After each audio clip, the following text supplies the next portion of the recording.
Bonjour et bienvenue sur la chaîne de Evolt Academy. Je suis Wendy, formatrice SolidWorks et dans cette vidéo, je vous présente l'interface utilisateur et comment le personnaliser. C'est parti!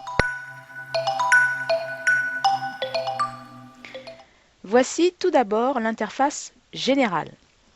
Donc, vous avez ici la barre de menu déroulant. Donc, comme son nom l'indique, elle abrite les menus déroulants. Donc, c'est un style qui est assez calqué sur l'interface Windows, hein. Vous reconnaissez bien le visuel. Lorsque je quitte la zone, le menu se rétracte. Alors, pour le laisser à sa place, je n'ai qu'à cliquer sur la petite punaise en bout. Hop, il ne bougera plus. Ensuite, juste à côté, j'ai une barre d'outils qui possède des éléments qui sont fréquemment utilisés.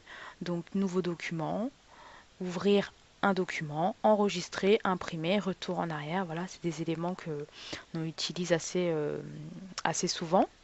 Et pour finir, ici, la barre de recherche qui permet, selon la sélection, voilà, ici, de faire des recherches d'outils ou de barres d'outils ou d'aide ou encore de faire des recherches sur le forum sur SolidWorks et autres éléments que vous voyez ici. Pour la suite, il nous faut ouvrir un nouveau fichier.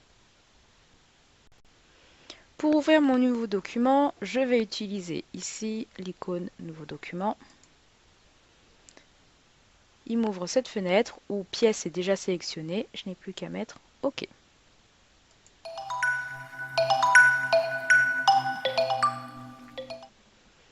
Donc nous voici dans votre espace de travail, votre nouveau terrain de jeu que je vais vous présenter.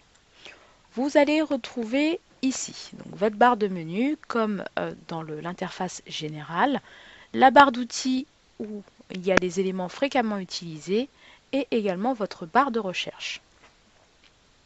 Ensuite, ici, vous avez votre gestionnaire de commandes. Le gestionnaire de commandes, c'est votre boîte à outils.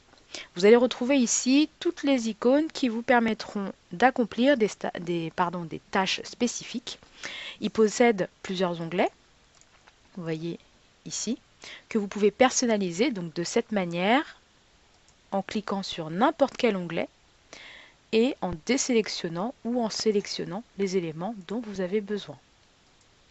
Ici, je n'ai pas besoin de tous ces onglets, donc on va faire un peu le ménage. Il est où surface? Voilà, et outils de rendu. Ça me permet également d'avoir un espace de travail un peu plus épuré. Afin de libérer également plus d'espace dans votre espace graphique, qui est ici, notamment si vous n'avez pas un écran assez grand, vous pouvez, depuis le gestionnaire de commandes, donc sur n'importe quel onglet, faire un clic droit et décocher ici, utiliser des boutons agrandis avec du texte. Voilà, ça réduit considérablement le bandeau, ce qui vous permet de libérer de l'espace.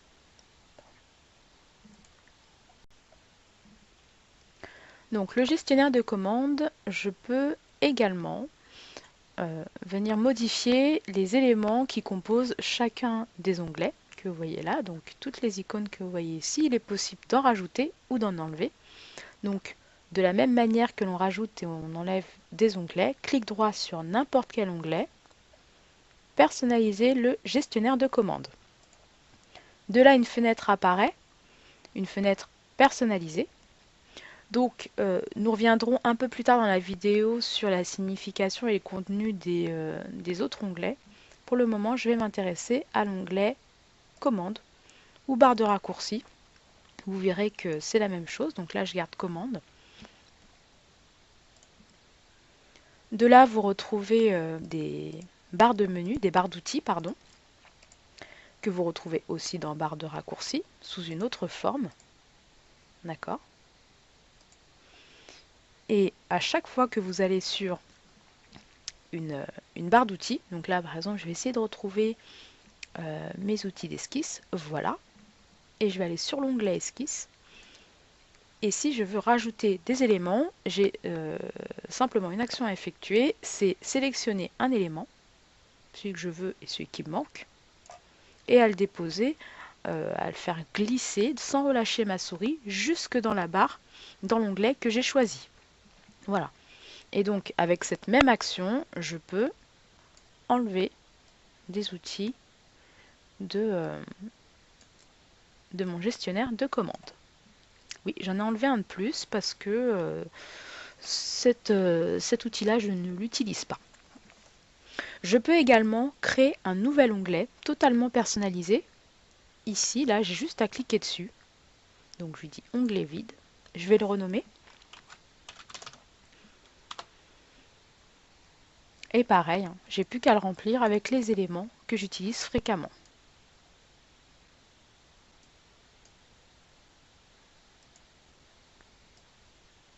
Donc, c'est un onglet totalement personnalisé. Et une fois que j'ai fini ma personnalisation, je valide. Et voilà.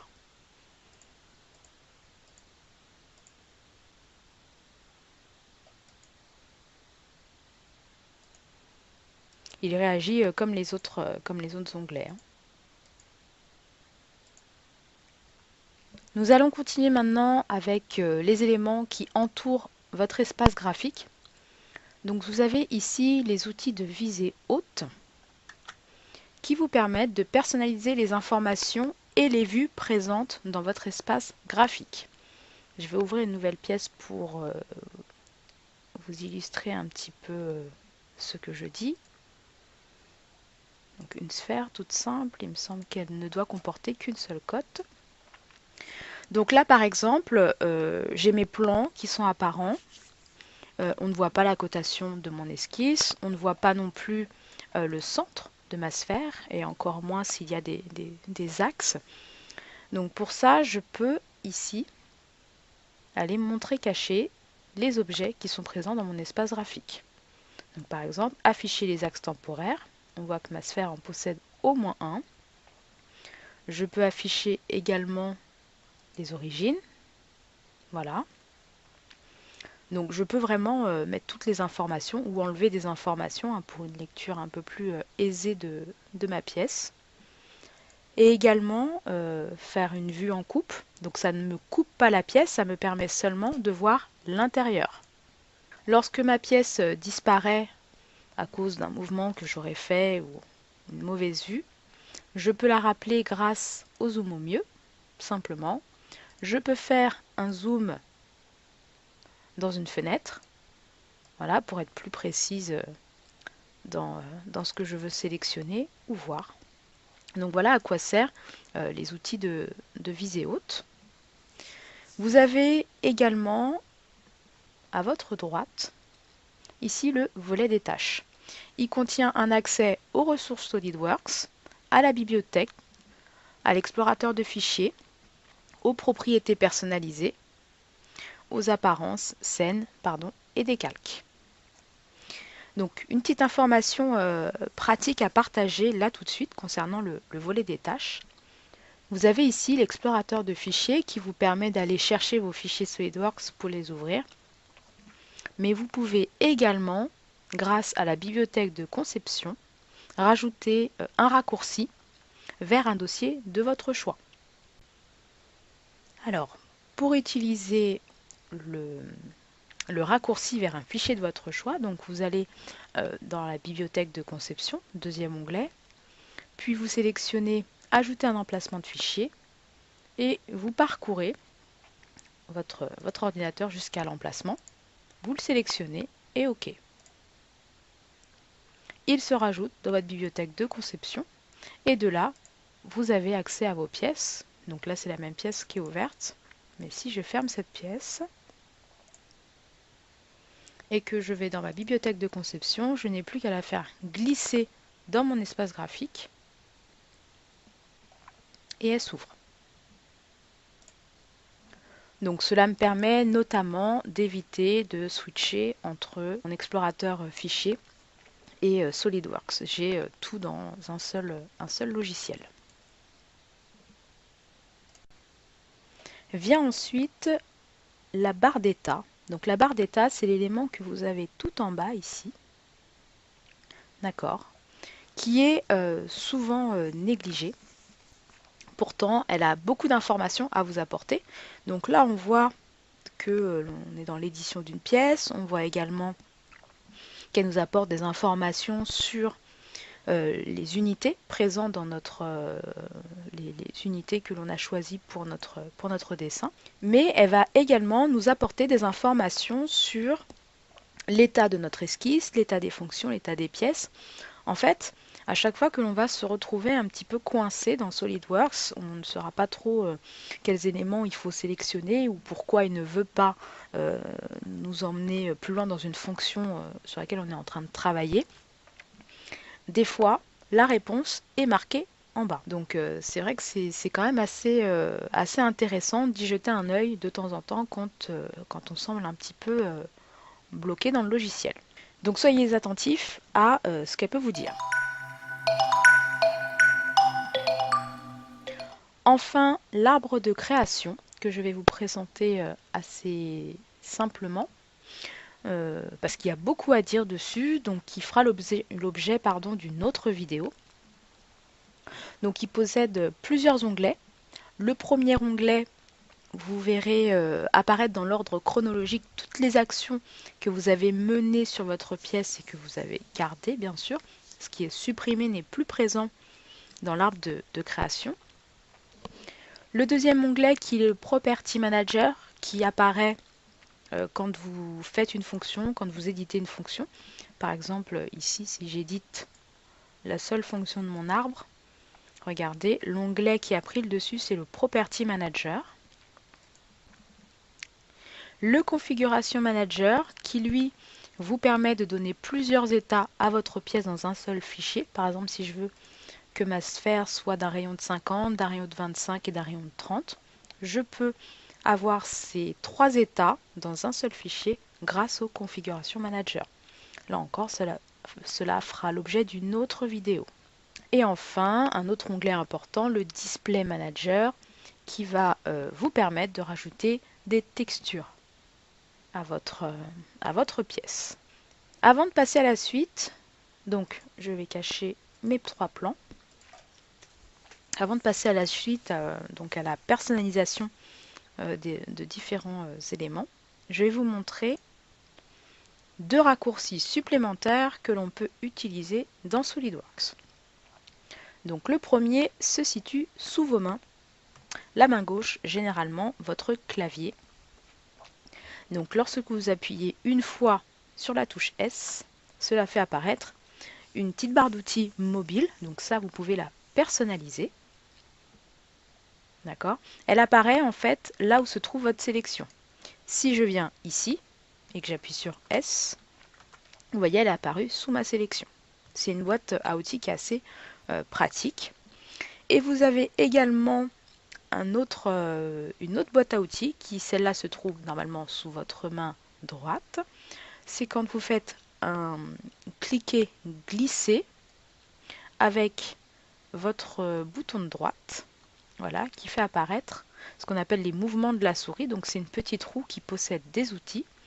Et selon le sens où vous allez partir avec votre sélection, cela va entraîner une action.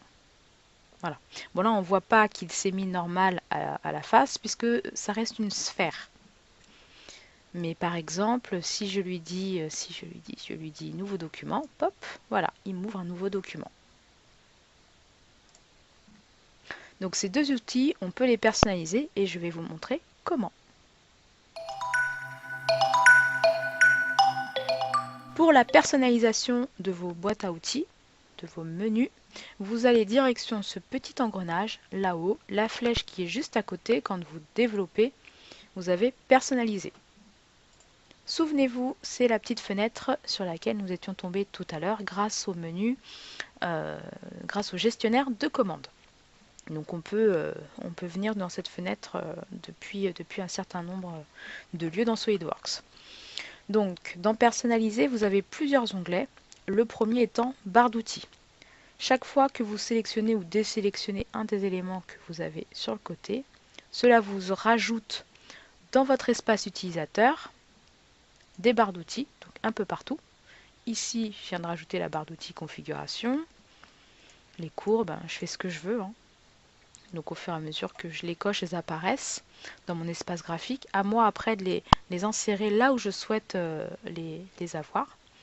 Et si je me suis trompée que je n'en veux plus, j'ai juste à resélectionner ou simplement à venir décocher ici. Nous avons vu tout à l'heure comment personnaliser le gestionnaire de commandes, donc ici ce n'est plus trop la peine de revenir dessus. Voilà. Ensuite, l'onglet barre de raccourci. Donc je vous l'ai présenté tout à l'heure, cette barre de raccourci, c'est la touche, quand vous appuyez sur la touche S. Donc cette barre de raccourci, vous pouvez lui donner la forme que vous voulez. Enfin, vous êtes quand même assez limité au niveau des différentes possibilités, mais quand même. Vous pouvez choisir dans quel environnement aussi vous souhaitez personnaliser votre boîte à outils. Et tout comme le gestionnaire de commandes, pour rajouter ou enlever des éléments, il vous faut juste faire un glisser-déposer, donc sans relâcher le clic de la souris. Voilà, vous avez juste à déposer vos éléments ou à les enlever. Ici, vous avez toutes les barres d'outils de SolidWorks. Donc toutes les possibilités sont envisageables dans votre boîte à outils.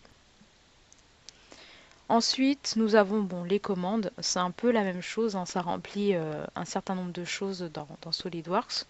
Donc toutes vos barres d'outils sont présentes. C'est assez redondant. Mais voilà, ça s'adapte à tous les utilisateurs. Ensuite, je vais vous présenter le clavier qui vous permet de rajouter des raccourcis clavier. Donc vous avez les raccourcis basiques, ceux que l'on connaît tous, hein. CTRL-N pour nouveau document, CTRL-O pour ouvrir. Le CTRL-W, celui-là je ne le connaissais pas, mais intéressant. CTRL-S pour enregistrer votre travail. Donc le CTRL-S, ça je le répéterai assez souvent dans mes vidéos, c'est plus qu'un réflexe à avoir.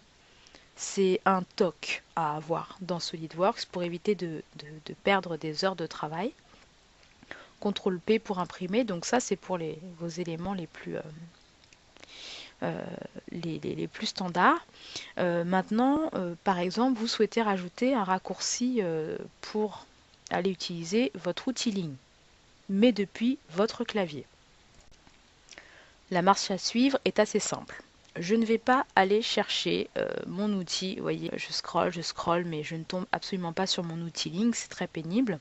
Vous avez la possibilité ici de faire une recherche. Donc tout simplement, je viens noter les quelques lettres qui composent mon mot. Ah tiens, j'ai mon outil ligne qui est là. Il est raccordé à la touche L. Aujourd'hui, je souhaite que mon outil ligne ne soit plus L, mais je ne sais pas, CTRL S. Voilà, je souhaite que ce soit ça. Donc déjà, j'efface avec ma touche effacer. Et je n'ai plus qu'à faire sur mon clavier le raccourci que je souhaite attribuer à ma ligne. Donc là, je vais appuyer sur la touche CTRL et la touche S. Manque de peau, la touche S est déjà, CTRL S est déjà attribuée. Donc ça, c'est vraiment pour que vous soyez rassurés dans le sens où une commande ne peut pas être déployée sur plusieurs outils. Voilà. Donc pour réattribuer la lettre L, j'ai simplement à appuyer sur ma touche L afin que ma ligne soit appelée dans mon esquisse grâce à la touche L de mon clavier. Et pour terminer, j'ai le mouvement de la souris. Donc c'est le menu que je vous ai présenté tout à l'heure en faisant un clic droit glissé. Ça faisait apparaître une petite roue où vous aviez un certain nombre d'outils. Donc moi par défaut j'en ai 8. Vous avez la possibilité d'en avoir aussi seulement 4. Donc, tout comme l'onglet clavier, donc pour vos raccourcis clavier, vous avez ici accès à la recherche pour vous limiter dans votre zone de recherche. On va prendre le même exemple de tout à l'heure. Tiens, j'ai trouvé l'outil ligne, mais c'est pas très drôle de le faire de cette façon-là. Donc, je vais déjà rechercher l'outil que je souhaite raccorder à mon mouvement de souris. Donc, je vais taper le mot ligne. Et là, je vais retrouver quelque part